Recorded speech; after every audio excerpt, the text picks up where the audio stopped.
Halo teman-teman foodpreneur semua yang sudah bergabung di sini. Saya ucapkan terima kasih. Selamat sore teman-teman foodpreneur.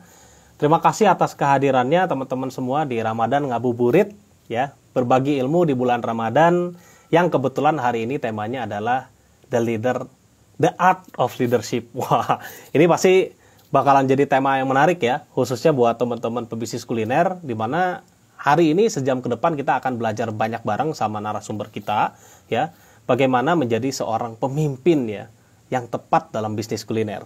Nah, sebelumnya juga saya ingin menyapa nih teman-teman foodpreneur dulu ya. Marhaban ya Ramadan ya. Alhamdulillah pada saat ini kita sudah berada di bulan suci Ramadan yang luar biasa ya. Mudah-mudahan animo teman-teman yang hari ini mengikuti IG live kita ya bisa mendapatkan ilmu yang berkah juga di bulan Ramadan dan biar bisnisnya juga semakin maju. Itu saya doain. Dan juga berikutnya teman-teman ya, perkenalkan saya Angga ya, saya kurikulum developernya saat ini di Foodies yang saat ini selama sejam ke depan akan menemani teman-teman foodpreneur sebagai moderator. Saya juga ingin mengucapkan terima kasih dan selamat bergabung yang sudah baru bergabung nih hari ini. Sambil nyapa mungkin ada yang dari mana aja nih yang sudah bergabung. Nah, boleh ditulis di kolom komentar ya. Mungkin siapa tahu ada yang bergabung dari Mesir gitu ya. Atau mungkin ada yang bergabung dari kota mana nih yang paling jauh ya. Gitu. Nah, wah ada yang dari Medan ternyata. Menarik. Ya, oke, tapi teman-teman sebelum kita panggilkan narasumber kita hari ini ya, kita kedatangan Pak Budi Isman ya hari ini yang akan sharing mengenai the art of leadership tadi, gitu ya. Izinkan saya sedikit menyampaikan mengenai Foodies ya. Foodies Academy belajar bisnis dan berkarir di industri kuliner. Ya. Dengan visinya changing people life through F&B education. Bergabunglah dengan lebih dari 30.000 teman-teman foodpreneur yang telah teredukasi. Kunjungi juga ya teman-teman channel Telegram Foodies di t.me/foodiesid ya. FOODIZZID dengan update setiap hari mengenai perkembangan dan isu-isu terkini di bisnis kuliner. Dan jangan lupa juga untuk teman-teman yang nonton hari ini untuk subscribe YouTube-nya Foodies karena foodpreneur bisa langsung dapat nonton ya ratusan video edukasi bisnis kuliner secara gratis. Oke, biar nggak terlalu lama lagi, kita cek nih. Kira-kira Pak Budi Isman sudah mulai masuk belum ya? Kita undang aja ya Pak Budi Ismannya. Oke, saya panggil dulu ya Pak Budi. Oke, oke sambil kita nunggu, kira-kira, halo Pak Budi, selamat sore Pak. Sore, enggak apa kabar? Baik Pak, alhamdulillahirabbil alamin. Pak Budi kabar baik, mudah-mudahan nih Pak sehat selalu Pak. Iya, amin, amin. Gimana Pak puasanya Pak? Sudah berapa hari nih masuk Panas. bulan Ramadan nih? Udah sekitar 10 harian lah Pak ya hampir ya. Mana banyak cobaan ya. Wah, cobaannya apa nih Pak? Mungkin boleh di-sharing. Jangan-jangan cobaannya ini Pak. Karena makan-makan terus ya Pak. Kantor saya kebakar. Wah Pak, itu Pak. Saya Iya, turut berduka Pak. Mudah-mudahan digantikan dengan yang lebih baik Pak ya. Rezekinya diperbanyak mudah-mudahan. Oke, iya. jangan bersedih terlalu lama, Pak. Kita coba menghibur teman-teman semua yang ada di apa namanya nonton Ramadan Ngabuburit by Foodies hari ini. Mudah-mudahan dengan kita bisa menghibur teman-teman, kita juga bisa terhibur ya, Pak ya. Oke, Ya, ini Pak,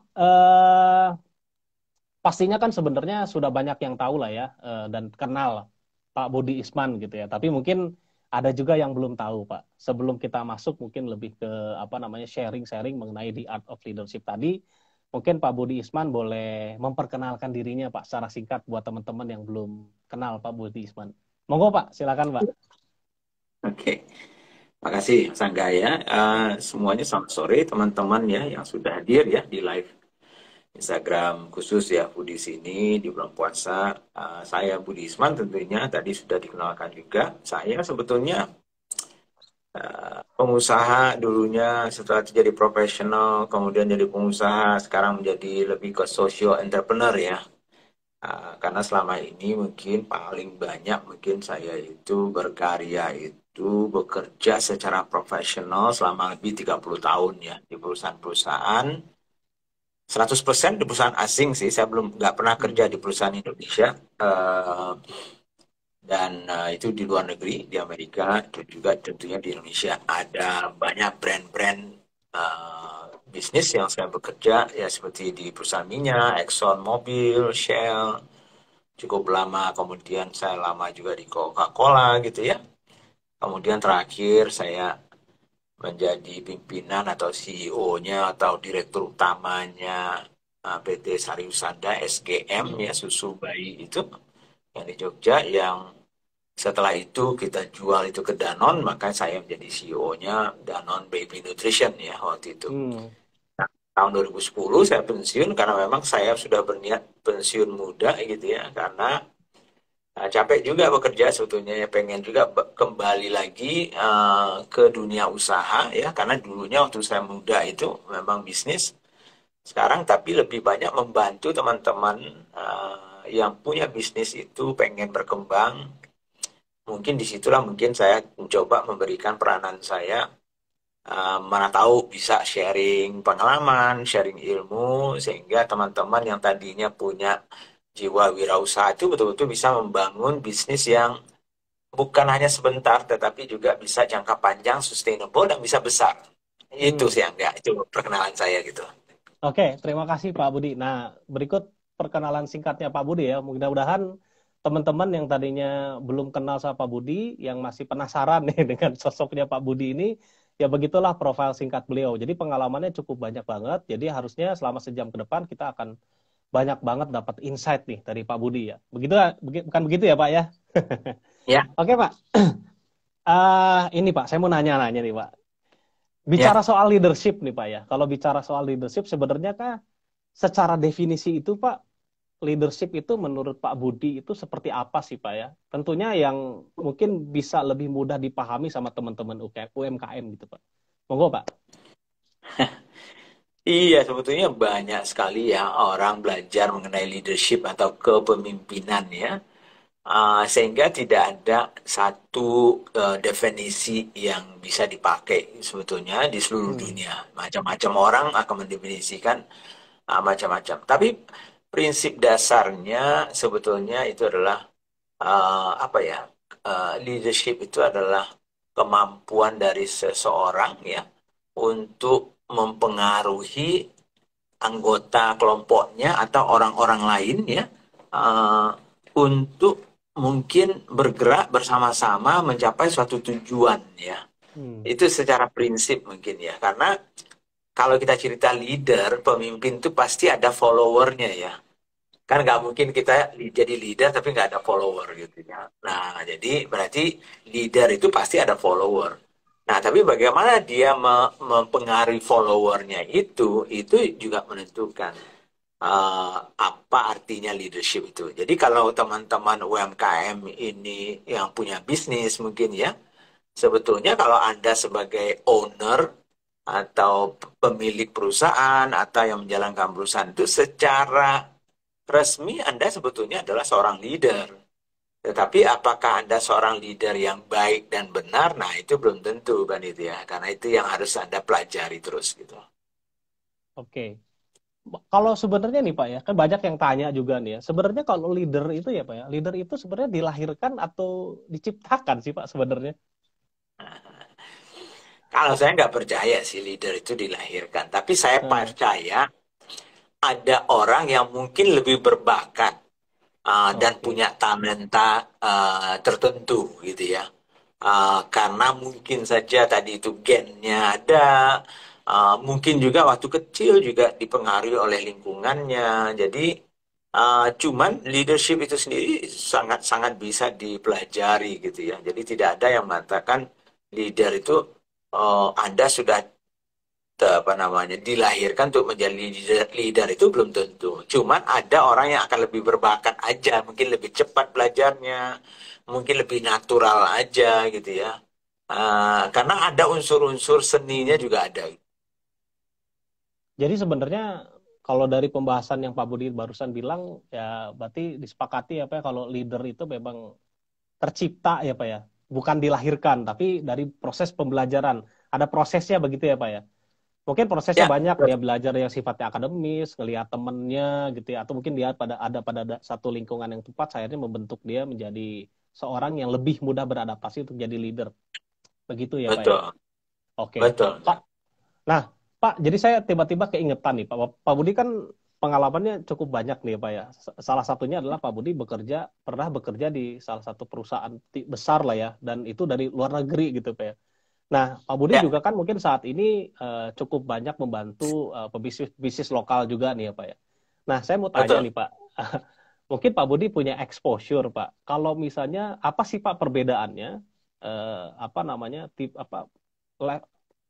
level of apa namanya leadership ya di perusahaan yang sekelas internasional sama perusahaan-perusahaan di kita itu levelnya gimana Pak? Mungkin bisa diceritain Pak exposure-nya. Kebayang mungkin pertanyaannya ya. Karena Ya, kadang-kadang apa namanya banyak juga yang nanya gitu ya ke Pudis gitu ya. Biasanya kalau di UMKM atau di perusahaan lokal dengan perusahaan yang dari luar gitu, itu kualitas leadership orang-orangnya itu yang membedakan apa sih gitu ya. Terus culture-nya seperti apa sih leadership di sana gitu. Mungkin Pak Budi bisa cerita Pak. iya sebetulnya pasti beda ya, karena yang mungkin yang akan membedakan cukup signifikan itu mungkin lebih dari sisi satu jumlah dari orang yang berada di dalam sebuah perusahaan tersebut ya Hmm. atau organisasinya. Jadi semakin besar tentunya organisasinya, maka secara normalnya lebih kompleks sebetulnya caranya kita bisa mengelola timnya itu. Jadi satu adalah ukurannya. Jadi kalau Oke. ukuran saya bekerja di perusahaan-perusahaan asing itu kan ukurannya memang sangat-sangat besar ya. Jadi memang akhirnya menjadi lebih kompleks dan menuntut leadership yang lebih apa namanya ya skillsnya lebih tinggi gitu. Uh, Sama dengan kalau kita misalnya memimpin 2 orang 3 orang ya.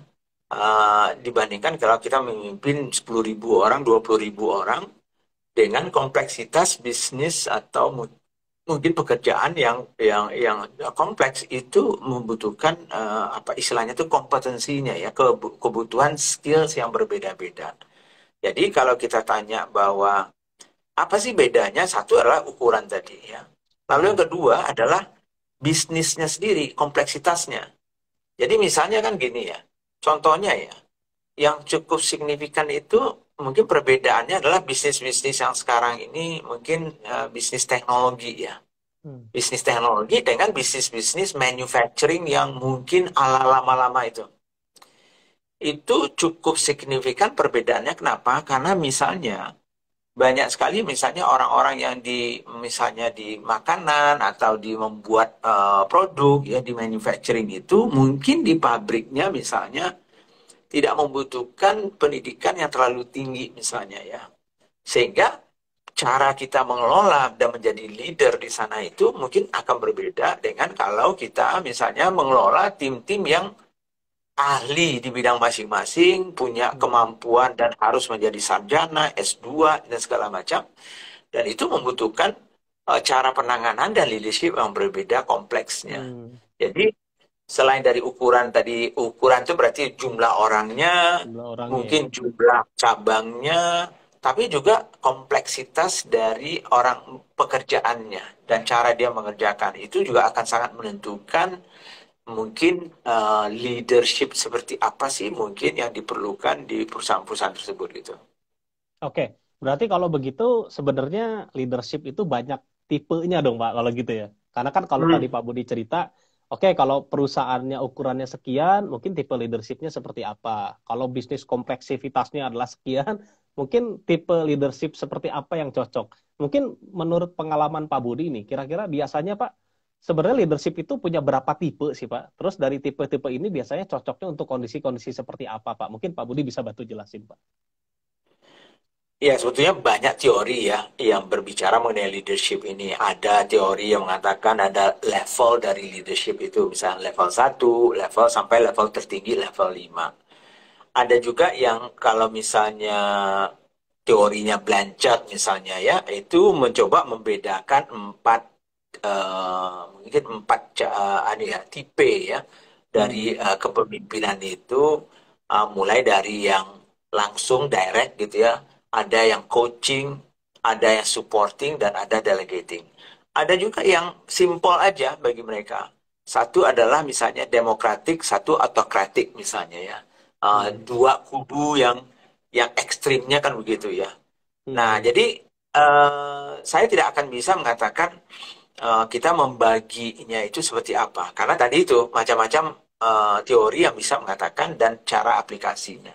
Nah, cara yang paling mudah untuk saya menyampaikan ke teman-teman UMKM atau teman-teman pebisnis lainnya, biasanya sih saya akan memakai bahwa apa namanya, dua kubu yang paling paling ekstrim lah. Satu adalah demokratik ya, satu lagi adalah autokratrik ya. Jadi misalnya otoritas ya. Nah, di antaranya itu, di antara ekstrim tadi itu pasti ada gaya-gaya yang ya di antaranya itu gitu. Hmm. Nah, sehingga kebutuhan kita itu kalau kita paling gampang caranya saya mencoba sharing ke teman-teman itu. Coba ingat aja kalau Anda adalah tipe diktator gitu ya. Pokoknya saya maunya begini, lo nggak usah bantah, lo kerjain aja begini. Gitu. Itu kan tipe orang yang direct, otoritas, pokoknya nggak usah bantah gua. Ada tipe yang sangat demokratis, misalnya ekstrimnya lagi. Pokoknya semuanya harus dirundingkan dulu. Walaupun perang itu udah pecah, mungkin udah siap-siap mau mati kita, tapi masih demokrasi harus jalan gitu ya. Jadi keputusan harus dibuat bersama-sama. Itu ekstrimnya kan ya. Nah, Iya, tapi iya. di antara itu kan ada juga di antara itu. Nah, di antara itulah yang Anda harus bermain. Itu cara paling gampang lah untuk saya. Nah, jadi mungkin kalau saya lebih prefer mungkin model-model teorinya Blanchard ya. Directing, coaching, supporting, delegating ya. Mungkin itu lebih tepat kalau saya sih memakainya ya. Tapi paling gampang nih gitu. Nah, yang mana yang kita butuhkan sebetulnya, makanya saya suka sekali mungkin dengan pengalaman beberapa leader-leader yang mengatakan bahwa setiap bisnis atau organisasi itu memang membutuhkan gaya kepemimpinan yang berbeda-beda pada masanya. Jadi masanya itu Oke. menentukan juga, dan juga pada siklusnya. Jadi selain dari masanya juga sama siklusnya. Sama Hmm. kayak misalnya negara kita ya. Waktu zaman kemerdekaan, perang kemerdekaan, mungkin paling cocok gayanya Soekarno yang berapi-api, ya, orator, ulung, bla bla bla bla. Tapi zaman damai mungkin nggak cocok mungkin Soekarno misalnya. Mungkin cocoknya Soeharto misalnya waktu itu kan Hmm. ya. Lebih lebih fokusnya bukan lagi soal memerdekakan, tapi bagaimana caranya kita misalnya membangun misalnya infrastruktur. Jadi membutuhkan leadership yang bukan soal bagaimana menyemangati tim, tapi bagaimana mengelola timnya supaya bisa membangun infrastruktur untuk mengisi kemerdekaan misalnya. Nah, setelah Soeharto mungkin membutuhkan yang berbeda lagi. Mungkin sudah lebih memikirkan bagaimana membangun masa depan. Jadi bukan lagi membangun yang fondasi, tapi membangun masa depan misalnya. Jadi akan berbeda-beda toh. Makanya sekarang Hmm. misalnya kalau kita lihat misalnya Jokowi misalnya ya, dia sangat demokratis mungkin ya, dibandingkan misalnya Soeharto misalnya atau Hmm. Soekarno ya, karena sekarang nggak bisa, you nggak demokratis, you pakai-pakai autokratik di demo orang kan misalnya. Timnya juga berbeda, cara orang berpikir beda. Nah, sama dengan organisasi kan juga seperti itu. Jadi bayangkan kalau organisasi itu adalah organisasi orang-orang pintar ya, lalu dipakai gaya autokratik gitu, yang dimana nggak ada orang bisa berpikir gitu ya, pokoknya ini aja, nggak akan jalan itu perusahaannya gitu. I see, I see. Berarti sebenarnya kalau begitu bisa saya simpulkan mungkin ya. Saya tangkap berarti sebenarnya style of leadership itu sebenarnya ada masanya ya Pak ya. Bisa jadi dengan Ya, masa A cocok dengan stylenya apa, dengan masa B cocok dengan masanya apa. Berarti ya kalau kita analogikan ini adalah sebuah perahu besar, itulah bisnis gitu ya Pak ya. Berarti ada hmm, kemungkinan pimpinan tertinggi dari perusahaan juga ada masanya dong Pak kalau gitu. Nggak selamanya betul. CEO itu harus dia gitu misalnya. Hari ini mungkin kita lagi proses untuk apa namanya gain profit gitu ya. Setahun, dua Ya, tahun gitu ya. Mungkin butuh orang yang berapi-api sales gitu ya. Tapi kalau tiba-tiba ya, mungkin perusahaannya sudah sustain, itu mungkin butuh beda orang yang karakternya beda lagi. Apa begitu Pak Budi? ya, ya seperti itu. Jadi kalau dilihat ini contohnya ya, Saya bukan berarti tidak bisa. Ada CEO yang bisa sampai 30 tahun dia menjadi CEO gitu ya. Hmm. Tapi pasti ada masanya. Jadi biasanya CEO yang bisa bertahan cukup lama itu adalah CEO yang memang selalu mampu melakukan perubahan terhadap dirinya sendiri dan juga melihat perubahan-perubahan itu karena dia setiap masa itu juga membutuhkan apa ya perbedaan-perbedaan Ya. apa namanya gaya kepemimpinannya itu kan ya. Contohnya gini ya misalnya eh, pada saat saya ingat sekali waktu saat saya di Sari Husada misalnya waktu itu ya saya tipe orang sebetulnya yang model supporting dan coaching itu gayanya saya Hmm. supporting dan coaching. Jadi saya tidak suka hanya mengasih tahu, oh Anda harus melakukan yang enggak. Saya akan set target, saya akan berikan apa namanya tugas dan segala macam, tapi saya minta timnya itu yang membedahnya, membuat kemudian menurunkannya, kemudian melakukan eksekusinya sehingga saya bisa monitor dan saya berikan support ke mereka. Itu gayanya saya. Sehingga saya banyak sekali juga meminta pendapat kepada teman-teman itu dan segala macam. Tapi pada saat tahun 2026, pada saat Jogja itu gempa, waktu itu saya ingat banget itu. Sehingga pabrik kita itu kena gempa dan rusak berat gitu dan 525 rumah karyawan kita itu hancur ya waktu itu kena itu. Nah, pada saat itu situasi krisis kan ya. Nah, pada saat itu krisis itu nggak bisa gaya leadership yang masa sebelum krisis itu Hmm. saya pakai. Sehingga pada saat itu, saya ingat sekali waktu itu saya masih di Malaysia, di Kuala Lumpur, waktu itu, waktu saya tahu ada gempa itu, saya harus balik hari itu. Saya sudah main otokrasi itu. Tidak lagi Hmm. menanyakan, pokoknya saya bilang saya mau sampai ke Jogja hari ini. Saya nggak mau tahu. Nggak ada pesawat biasa, saya private jet, saya harus sampai di sana saya minta, oke, mana timnya, mana komite untuk ini, komite untuk ini apa war roomnya sudah disiapkan, siapa melakukan ini. Jadi kayak jenderal perang kita di situ gitu. Nggak ada yang oke kita musyawarah dulu gimana nih caranya kita nggak ada itu. Kita sudah tetap 1, 2, 3, 4, 5 ini supaya bisa menyelesaikan secepat mungkin dalam situasi krisis. Jadi walaupun saya di masanya saya itu saja, kadang-kadang saya harus menggunakan cara style yang berbeda-beda, kadang-kadang tergantung situasinya juga gitu.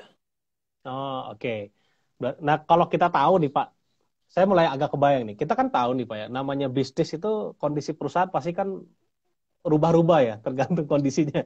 Pas lagi Ya, bagus-bagus, lagi stagnan-stagnan, lagi nggak oke nih. Otomatis kan ya, banyak adjustment ya dari style kita betul. mimpin.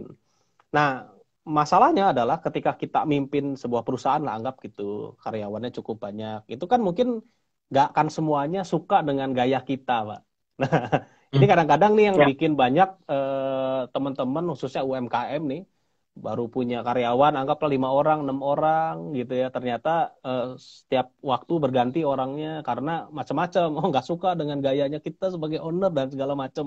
Nah, sebenarnya apakah perlu merubah style kalau misalnya ada orang yang atau karyawan yang nggak suka dengan style kita, atau apakah memang kita harus mendobrak status quo gitu ya, justru harus terus dipertahankan style seperti itu gitu, misalnya kita tipe leader yang tegas, to the point gitu ya, terus banyak orang yang nggak suka. Nah, apakah kita memang harus mengevaluasi itu untuk kita ganti gaya kita, apa memang kita harus tetap strict dengan gaya itu karena memang itu gue gitu. Gimana nih Pak hmm. kira-kira? Ya sebetulnya kan kalau kita lihat tadi itu cara seperti yang saya sampaikan tadi itu. Style dan leadership itu harus kita lihat kebutuhannya organisasinya kita atau perusahaannya kita. Tentu kebutuhan itu tergantung siapa yang berada di sana kan anak Hmm. buahnya timnya siapa kan gitu ya. Jadi kalau ada orang yang misalnya tipenya let's say gini ya. Karena karyawan kita itu adalah tipe orang yang mungkin pendidikannya tidak terlalu tinggi. Lalu pekerjaannya juga tidak terlalu banyak memikir toh. Misalnya contohnya misalnya let's say eh, dia kasir misalnya ya. Atau misalnya kalau di restoran itu dia jadi waitress misalnya ya.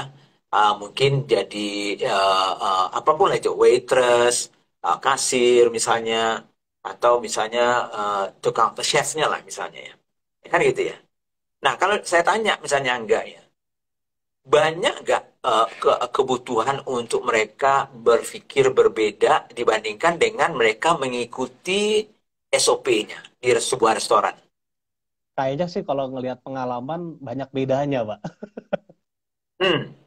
Ya, tapi maksudnya chef itu kan kalau di restoran itu kan supaya standarnya bagus misalnya ya, Ya, kan ya. pasti harus ada SOP-nya. Paling gampang Betul, lihat betul. McDonald Yes, contohnya. Itu semuanya sudah otomatis toh. betul. Masak French fries-nya aja tinggal masuk ke fries itu pencet tombolnya itu dia sudah tahu berapa menit dia ke atas itu French fries-nya tinggal dikasih garam kalau diperlukan. Untuk burgernya itu sudah siap, patty-nya sudah langsung, flip-nya berapa detik, berapa menit itu sudah dihitung semua. Hmm. Kan nggak ada kreativitas toh di situ toh. Betul, betul, betul.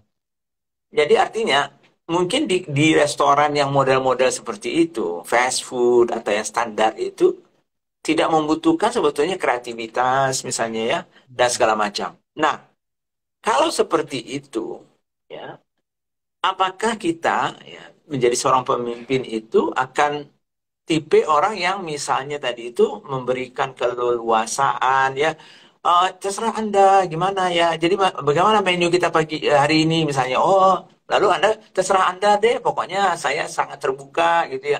Loh ya nggak bisa terserah. Orang standar Iya, kok betul. nggak bisa McDonald itu Betul. mengatakan, oh kalau burgernya saya matangin lebih lebih lama ya untuk ya, Hmm, karena saya lebih suka. Nggak bisa gitu ya, gitu ya. hmm, hmm, hmm. Nah, jadi ada tipe tadi itu makanya saya bilang tadi ada tipe bisnisnya itu yang kadang-kadang hanya membutuhkan kita lebih direct, lebih lebih ke managing, lebih controlling dan monitornya sehingga seolah lebih otokratis gitu ya.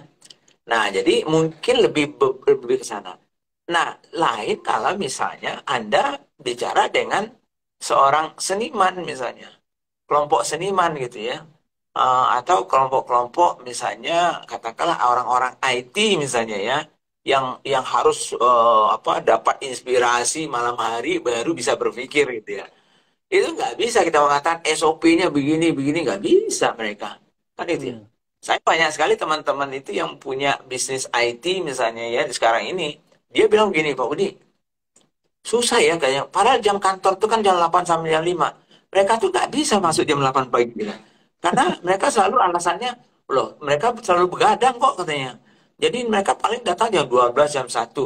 Nah padahal orang lain kan datangnya jam 8. Nah gimana caranya? Hmm. Nah ya orang nature pekerjaannya seperti itu. Nah nggak bisa juga kita memaksakan mereka dengan gaya SOP yang standar. Nah itu maksud saya tadi itu kita boleh boleh memperbaiki cara kita memimpin ya kalau memang kita merasa bahwa cara kita memimpin sekarang ini tidak tepat untuk orangnya dan situasinya pada saat itu. Nah, sehingga kita perlu melakukan perubahan. Tapi kadang-kadang ada orang yang mungkin seperti saya, kita punya kecenderungan ya, maksudnya itu setiap orang tuh pasti punya kecenderungan yang lebih banyak. Kecenderungan saya lebih demokratis. Walaupun saya Hmm. bisa sangat otoriter. Ya, pada satu saatnya. Pada saatnya saya seperti yang saya ceritain tadi itu, pada saat gempa bumi di Jogja 2006 itu saya nggak ada demokrasi sama sekali. Itu sangat otokratis saya gitu. Pokoknya kayak orang perang aja. Pokoknya gue mau ini lakukan ini sudah selesaikan itu karena itu dalam situasi krisis misalnya. Tapi kecenderungan saya sebetulnya lebih banyak saya maunya lebih demokratis, lebih Hmm. supporting. Tapi kebalikannya, ada juga orang yang memang jiwanya itu lebih otokrat. Oke. Sukanya itu mau pokoknya gue nggak mau tahu, pokoknya gue maunya begini kan itu. Nah, nah kalau dia itu kecenderungannya seperti itu nah ini dan timnya tidak bisa menerima yang seperti Hmm. itu, nah disitulah yang kadang-kadang kompromi harus dilakukan. Kalau memang orangnya itu memang tidak perlu untuk melakukan ya tadi itu ya kreativitas yang terlalu tinggi, ya berarti mereka mungkin nggak cocok aja dengan kita kan gitu. Hmm. Tapi kalau mereka dibutuhkan untuk bisa lebih kreatif, lebih membuka pemikiran, bisa bekerja sama semuanya itu, ya mungkin kita yang harus melakukan perubahan itu sendiri untuk menyesuaikan. Itu menurut saya. Oke, jadi kembali lagi ya, sebenarnya kebutuhan apa yang paling mendasar yang dibutuhkan oleh bisnis ya pada saat itu. Kembali lagi ke Ya, goal bisnisnya apa nih? Goalnya mau kemana nih? Ingat di situ aja. ah, betul. Betul. Jadi kadang-kadang kan suka terdistraksi nih, karena kebetulan saya juga pernah mengalami lah Pak Budi Isman ya sebagai UMKM gitu ya. Karena tiba-tiba udah punya goal bisnis nih, saya yakin yang saya lakukan itu udah benar gitu. Tiba-tiba down gara-gara feedback ternyata dari karyawannya nggak oke. Akhirnya gara-gara itu banyak kejadian yang akhirnya mendegradasi goalnya hanya untuk sekedar biar bisa jalan bareng sama timnya gitu kan ya. Nah berarti itu Ya, sebenarnya ya sesuatu hal yang nggak direkomendasikan lah begitu ya Pak Budi ya. enggak juga. Jadi memang ya seperti contohnya pada saat tahun 2020 lah ya, pada saat pandemi datang ya. Pada saat itu nggak mungkin kita misalnya ya nggak keras misalnya kalau mau survive gitu Hmm. ya.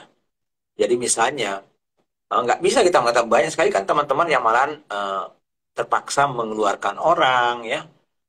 Kalau nggak bisa dikeluarin minimal memotong gajinya untuk bisa selamat gitu ya. Kan nggak bisa kita uh, memang paling bagus misalnya kalau tipe saya misalnya ya pasti saya ajak berunding dulu tim saya. Situasi kita begini loh. Kalau kita nggak melakukan sesuatu mungkin kita bisa mati. Nah kalau kita mati kita semuanya nggak bisa makan dan segala macam. Nah untuk itu usulan saya misalnya kita harus potong gaji 50% biar masih bisa minimal masih bisa atau kita kurangi orang sekian persen misalnya ya. Lalu mungkin saya minta pendapat ke mungkin tim ya misalnya. Hmm. Nah, pertanyaannya adalah pada saat kita meminta pendapat itu oke-oke saja. Tapi kalau begitu tim kita mengatakan, oh nggak bisa Pak, kami ini nggak mau dikurangi gajinya, kami juga nggak mau dipecat, nggak mau ini segala macam. Hmm. Karena dia merasanya sebagai karyawan toh. Nah, kalau kita sebagai leader atau pemimpin atau malah business ownernya, kita merasa bertanggung jawab yang paling penting. Orang kita nggak mampu, orang misalnya bisnisnya sudah hampir habis misalnya ya pada saat Hmm. pandemi gitu, nggak bisa kan gitu. Nah kan nggak bisa kita gaya musyawarah, mufakat dan Hmm. kompromi kan ya. Kita boleh saja minta pendapat dan segala macam, tapi once mereka sudah mengatakan oh nggak bisa ya sudah, Anda mau stay di sini silakan, gitu ya. Kalau tidak silakan keluar kan gitu jadinya. Hmm. Hmm. Jadi pada saat situasi seperti itu malahan saya tidak akan memkompromikan gaya leadership saya pada saat itu gitu. Karena pada saat itu yang saya butuhkan kan itu. Oke, oke. Menarik banget nih teman-teman foodpreneur yang lagi nonton. Banyak banget nih, baru setengah jalan aja kayaknya udah mulai banyak PR nih jadi di kepala saya juga nih. Mungkin mudah-mudahan di kepala teman-teman foodpreneur juga yang lagi nonton hari ini tiba-tiba muncul banyak PR. Nah, jangan lupa masih ada setengah jalan lagi kita sampai nanti beres ya. Ini sebenarnya udah Ya, mulai masuk beberapa pertanyaan, tapi nanti saya hold dulu ya. Jadi buat teman-teman foodpreneur yang mau bertanya gitu ya, boleh langsung apa namanya bertanya aja. Nanti pertanyaan yang terpilih akan langsung saya tanyakan ke Pak Budi Isman. Oke, Pak Budi Isman, menarik banget nih pembahasannya. Sampai tadi kita setengah jalan udah ngomongin style of leadership gitu ya. Terus ngomongin gaya leadership di perusahaan luar dengan perusahaan lokal tuh kayak gimana sih sampai banyak banget gitu ya. Ini agak mundur dikit nih, Pak. Nah, kalau kita melihat kondisi apa namanya bisnis kuliner saat ini, Pak, sebenarnya kan muncul fenomena adanya apa namanya pandemi COVID-19 ini apa namanya secara tidak langsung dan ataupun langsung gitu ya banyak memicu orang-orang akhirnya banyak yang berbisnis Pak. Salah satunya adalah bisnis kuliner. Jadi banyak nih ya, bos-bos baru gitu ya, pemimpin-pemimpin bisnis kuliner baru. Nah, mereka juga kan pasti mungkin awalnya ya yang mungkin awalnya pegawai swasta gitu kan ya, terus akhirnya mungkin kena PHK, terus akhirnya dia belajar jadi pebisnis kuliner, which is pertama kali dia nih belajar ya. sebagai pemimpin gitu ya untuk bisnisnya sendiri. Nah, mungkin Pak Budi bisa kasih tips atau mungkin Pak Budi punya story, Pak. Kira-kira sebenarnya kompetensi apa aja sih Pak yang harus dimiliki nih kalau orang ini mau jadi leader yang bagus atau yang kuat gitu Pak ya? Mungkin bisa 1 sampai 5 gitu Pak, tips Hmm. dari Pak Budi buat teman-teman foodpreneur. Silakan Pak. Ya, sebetulnya kalau kita lihat soal leadership tadi itu ya, untuk menjadi seorang apa ya, zaman sekarang menurut saya antara leadership dan manajemen itu kayaknya harus disatukan. Kalau kita cerita soal berbisnis ya, karena banyak orang yang merasa leadership dengan manajemen itu sesuatu yang berbeda. Padahal sekarang zaman sekarang menurut saya leadership dan manajemen itu harusnya menjadi satu. Tapi baiklah kita bicara soal leadership dulu. Apa sih yang kita butuhkan ya kalau Anda dia pertama kalau Anda pengen menjadi leader yang sukses, memang kemampuan kita untuk berkomunikasi itu sangat penting Hmm, ya. komunikasi. Jadi ya karena apa? Tadi seperti yang kita cerita tadi itu bahwa seorang leader yang baik itu kan sebetulnya adalah orang-orang yang bisa mempengaruhi orang lain kan ya. Nah, cara mempengaruhi itu ada dua, cara formal dan informal kan itu ya. Kalau Oke. cara formal, kalau Anda kebetulan Anda seorang manajer, ada jabatannya atau sebagai bupati atau sebagai kepala negara, ya Anda bisa memerintahkan kan itu ya, orang melakukan sesuatu secara formal kan itu. Tapi kalau Anda tidak punya kekuatan informal, maka Anda selagi Anda masih punya jabatan itu, Anda masih mau diikuti orang. Tapi begitu Anda tidak punya jabatan itu lagi, Anda tidak akan diikuti orang. Tapi seorang leader yang baik, Anda punya jabatan atau tidak, karena memang pengaruh Anda itu, maka Anda diikuti gitu. Nah, kalau Anda bisa mempunyai kemampuan itu, ditambah dengan tadi itu, secara formal Anda bisa menjadi leadernya, manajernya, CEO-nya misalnya, kombinasi dari itulah yang paling kuat sebetulnya. Jadi itu satu. Jadi komunikasi itu penting banget. Nah, yang kedua tentunya memang seorang leader yang baik itu memang harus punya visi yang menginspirasi ya menurut saya ya. Hmm, Jarang orang mau mengikuti seorang leader yang nggak apa ya, bukan karismatik ya. Karismatik itu bonus lah ya. Banyak juga orang Pak, oh ini jadi leader tuh harus karismatik ya. Enggak juga sih, tapi bonus kalau Anda karismatik ya. Yang penting itu adalah inspirasional. Nah, itu yang bagi saya yang penting. Ya, jadi Anda tidak perlu karismatik, tapi inspirasional dengan visi Anda itu. Jadi kalau Anda selalu bercerita mimpi Anda, visi Anda ke depan yang menginspirasi banyak tim Anda. Nah, itu yang akan membuat orang secara tidak langsung, itu sebetulnya mengikuti Anda. Itu influence-nya gitu. Nah, jadi tadi itu soal komunikasi, kemudian soal visi yang menginspirasi ya. Nah, yang sudah pasti ya seorang leader yang baik itu adalah orang yang memang apa ya namanya itu bisa memberdayakan dan memotivasi. Ya, itu yang ketiga bagi saya ya.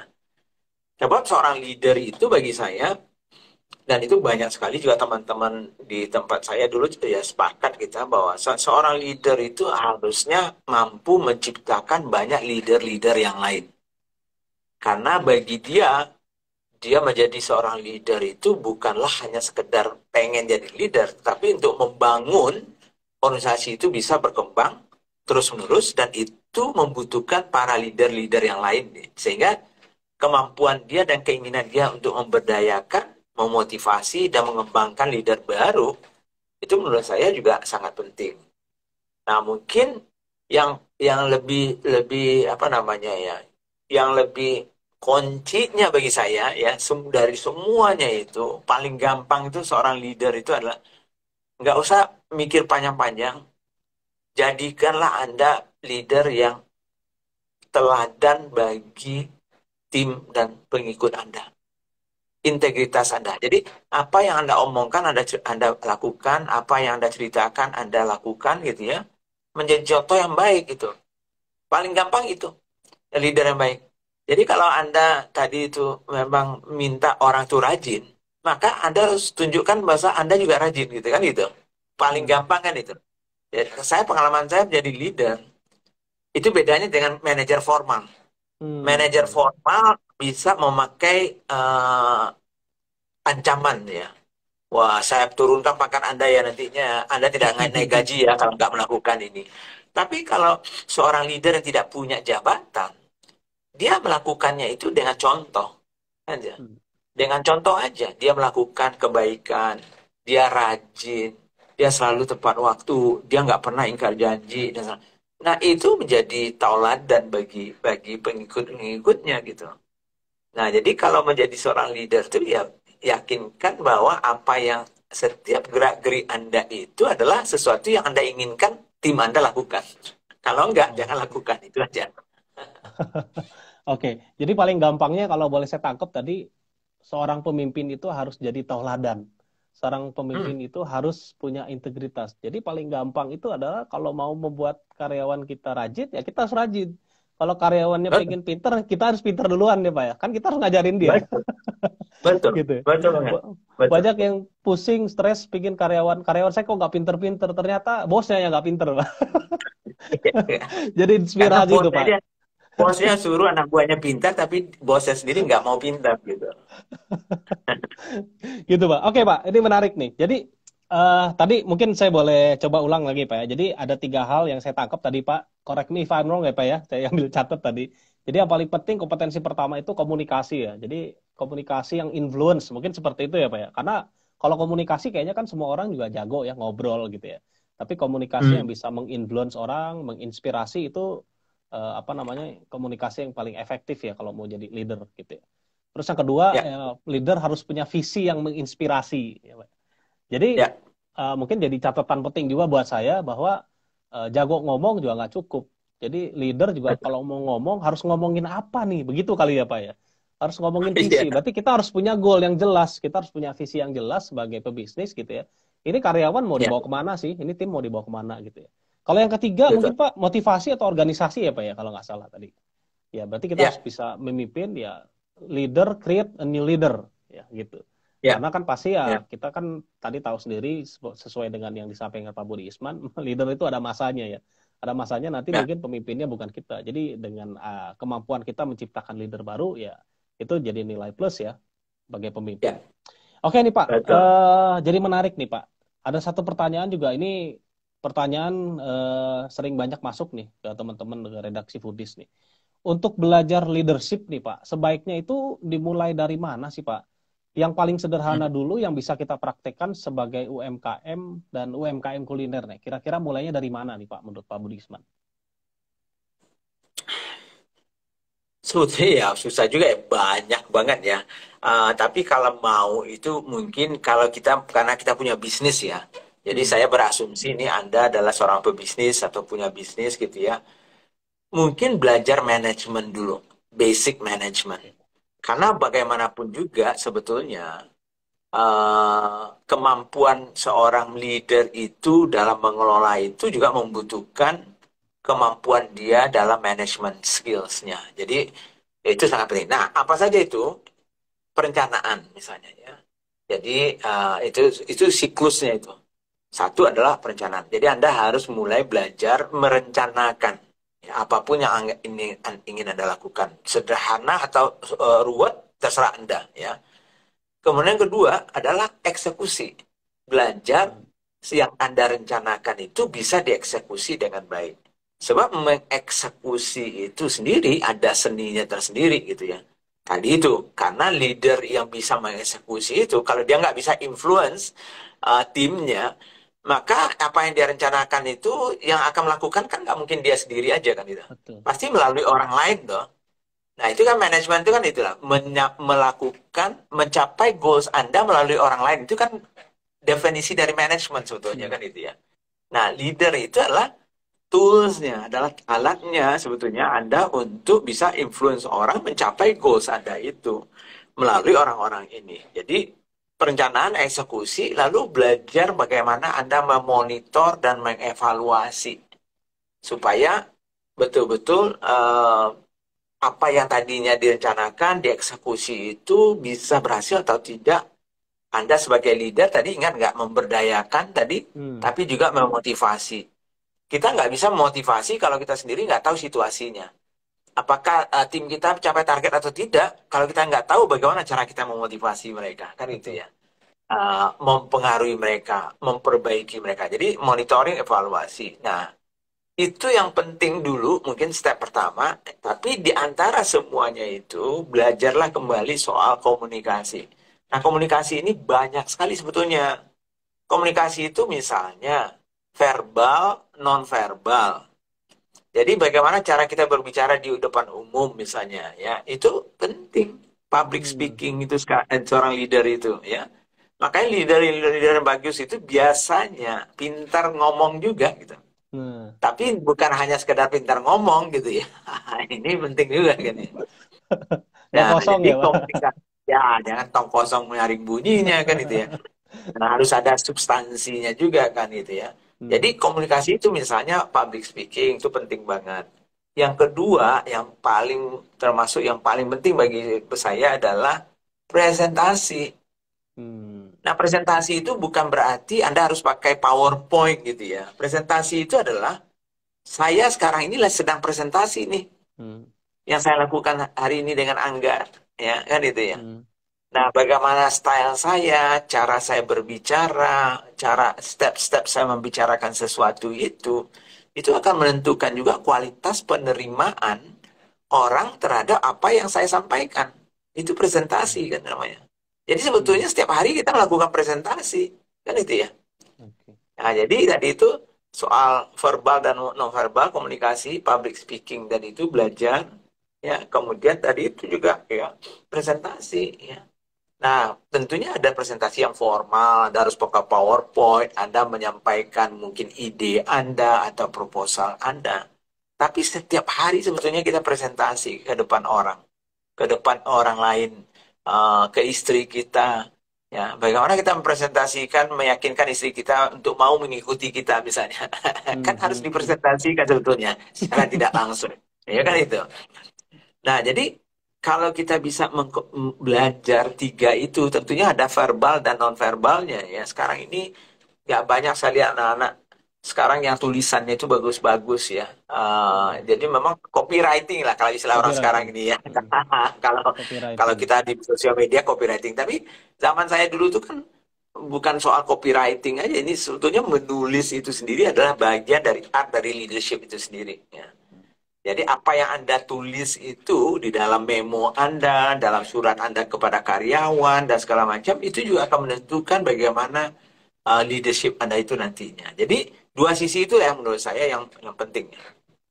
Oke, oke, Pak. Thank you, thank you. Nah, ini ada pertanyaan nih. Unik banget pertanyaannya dan pasti ini semua pebisnis kuliner pernah mengalami, Pak. Ini pertanyaan Hmm. dari teman-teman foodpreneur dari @SII_Ihsan, si Ihsan nih, Pak. Nanya buat Pak Hmm. Budi gini nih, Pak. Pak, gimana nih, Pak, caranya tips biar bisa tegas dengan saudara dalam bisnis nih, Pak? Jadi Makanya bisnisnya bareng sama saudara nih, Pak. Gimana cara tegasnya nih, Pak? Kan gak enak kalau kencang-kencang sama saudara, Pak. ya, step pertama itu adalah tidak berbisnis dengan saudara. Gitu. Ya, sebetulnya kan gini. Makanya kalau teman-teman ini saya yakin banyak sekali terjadi seperti itu. Saya juga melakukan juga seperti itu. Jadi step pertama itu teman-teman itu adalah kalau Anda mau mengajak siapapun sebetulnya, ya, apakah itu saudara atau tidak, sebetulnya masalah kejelasan. Nah, apalagi kalau dengan saudara kita. Hmm. Jadi kadang-kadang kita lucunya dengan orang lain kita eh, penjelasan dan kejelasan kita bekerja sama itu cukup bagus. Tapi begitu dengan saudara kita atau keluarga kita merasa seolah-olah, loh kan keluarga saya. Yang penting sama-sama tahu. Nah, asumsi-asumsi yang seperti itu tidak boleh dilakukan. Karena kita harus mengasumsikan siapapun yang bekerja sama dengan Anda itu sama seperti orang lain. Jadi kalau harus ada tertulis misalnya perjanjian, buatlah perjanjian tertulis. Kalau harus ada misalnya target yang memang harus dicapai bersama-sama, buatlah target itu ya. Dan yang paling penting itu adalah di awal di awal perjanjian kerja atau di awal Anda bekerja sama dengan saudara itu, disitulah keperluannya kita untuk menyampaikan cara kerja kita itu seperti apa. Jadi kalau saya sih misalnya, oke Angga, saudara saya, oke Angga, Hmm. kalau Anda dan saya mau bekerja sama nih, mungkin harus jelas dulu di depan bagaimana cara kita bekerja sama. Tata caranya apa, dan apa misalnya aturan-aturannya. Jadi misalnya, kalau misalnya Anda mau buat keputusan, ya mungkin harus izin saya dulu misalnya. Hmm. Oke. Lalu yang kedua, Anda walaupun saudara saya, Anda bukanlah berarti Anda bos. Misalnya. Karena ada juga tuh yang kadang-kadang ya, yang bosnya saya misalnya, tapi saudara saya bukan bosnya, tapi dia sudah merasa jadi bos juga. Karena apa? Orang biasanya karena tahu ini saudaranya saya kan gitu ya, Hmm. jadi enggan untuk melakukan hal yang seharusnya bisa dia lakukan seperti orang biasa gitu. Hmm. Nah Hmm. sehingga orang yang saudara saya ini sudah merasa jadi bos pula, padahal dia bukan kan gitu ya. Jadi istilahnya rules of engagementnya, aturan cara kita bekerja samanya atau bekerja itu dijelaskan di awal, kalau bisa tertulis. Nah, dari situlah ketegasan itu tidak perlu lagi sebetulnya. Karena kita tinggal mengatakan, ingat loh perjanjian kita loh. Ya, kalau lu nggak mencapai target, ya, 3 kali gue kasih lu SP loh, walaupun lu saudara gue. Nah, kan gitu ya. Saya berapa kali di perusahaan saya yang lama, ada anak pemegang saham yang saya terpaksa pecat gitu. Oke. Dan saya nggak peduli. Saya nggak peduli. Kan itu ya. Ya karena dari depan saya sudah kasih tahu. Oke, jadi eh itu berarti sebenarnya kalau berbisnis dengan saudara ya mungkin sah-sah aja ya Pak ya. Cuman memang kita perlu menyesuaikan kondisinya ya. Walaupun Ah, tetap dengan saudara gitu ya, tetap ya profesionalisme tetap jadi pegangan gitu ya. ya, Sebenarnya perlu nggak sih Pak kalau sama saudara gitu kerjasama itu ada perjanjian hitam di atas putih? Sampai seperlu itu nggak sih sebenarnya? wajib menurut saya. Oke, wajib. Walaupun skalanya ya masih perusahaan biasa kecil gitu ya. Makanya ya ini kadang-kadang asumsi orang kan selalu begini nih. Allah kan masih kecil, Pak. Hmm. Nah, habis itu lupa. Lama-lama membesar, lupa bahwa ini harus ada gitu. Nah, begitu udah besar, begitu duit sudah ada. Nah, mulai nih serakah ini keluar ini. Nah, udah mulai kelihatan ini, oh ada mulai Hmm. berantem itu. Biasanya kan gitu. Waktu susah-susah itu biasanya mereka nggak ada masalah gitu. Cuman kadang-kadang yang lebih sering tuh berantem itu kan pada saat udah mulai senang. Udah mulai kelihatan duitnya. Nah, baru mulai itu, oh yang ini mengatakan, wah ini merasa dulunya begini, ini merasa begitu dulunya, dan segala macam. Jadi kalau nggak dari depan, di awal, jadi sebetulnya simpel aja. Siapapun Anda ajak berbisnis, anggaplah seperti orang yang lain gitu. Hmm. Hmm. Hmm. Kalau Anda dengan orang lain, Anda buat nggak perjanjian itu? Kalau buatlah yang itu lakukan. Jadi nggak usah bedakan, walaupun dia adalah saudara kita. Gitu. Oke. Oke Pak, menarik banget. Aduh, banyak insight langsung di kepala saya. Langsung habis ini banyak PR nih, pas ke outlet mau ngapain ya. Thank you banget Pak Budisman. Nih, Ya, berhubung waktu kita ternyata semakin menipis nih Pak. Aduh, pada Mas Pin ngobrol. Ini ada satu pertanyaan terakhir Pak dari saya. Mungkin sekalian nanti setelah Bapak jawab pertanyaan ini kasih closing statement mungkin ya Pak ya. Nah, ya. pertanyaannya kayak gini Pak sebenarnya. Ini juga kadang-kadang suka muncul sering di kepala saya. Apakah sebenarnya leader itu harus orang yang paling jago dan ahli Pak? Gitu. Apakah ada poin yang lebih penting nih dari sekedar apa namanya keahlian untuk jadi seorang leader? Iya, tadi itu namanya leader ya. Leader itu kalau kita bilang apakah leader itu harus menjadi ahli di semua bidang, pasti tidak. Dan karena tidak ada satupun yang bisa ahli di semua bidang, kan gitu ya. Hmm. Jadi cuman dia harus menjadi ahli di bidang leadershipnya, kan gitu ya. Hmm. Jadi artinya misalnya dia kalau mungkin nggak paham keuangan terlalu detail misalnya, nggak masalah. Tapi dia bisa mengelola orang, mengelola tim, influencing tim. Jadi kalau saya tanya leader itu harus ahli di mananya, dia harus ahli di leadershipnya. Jadi makanya kalau saya lihat ya tadi itu, kalau waktu yang teman-teman yang pernah belajar CEO development ya dengan Hmm. workshop saya, Saya biasanya pernah, saya Pak. sampai, oh iya iya iya iya, waktu itu ya. Jadi artinya kan 4 itu yang dipakai kan ya. Betul. Uh, jadi walaupun Anda kecil size-nya, tapi tetap skalanya tetap harus ada. Pertama, soal kompetensi mengenai leadership, ya, kepemimpinan. Yang kedua, kompetensi mengenai management skills-nya. Itu wajib ada. Yang ketiga adalah business skills-nya.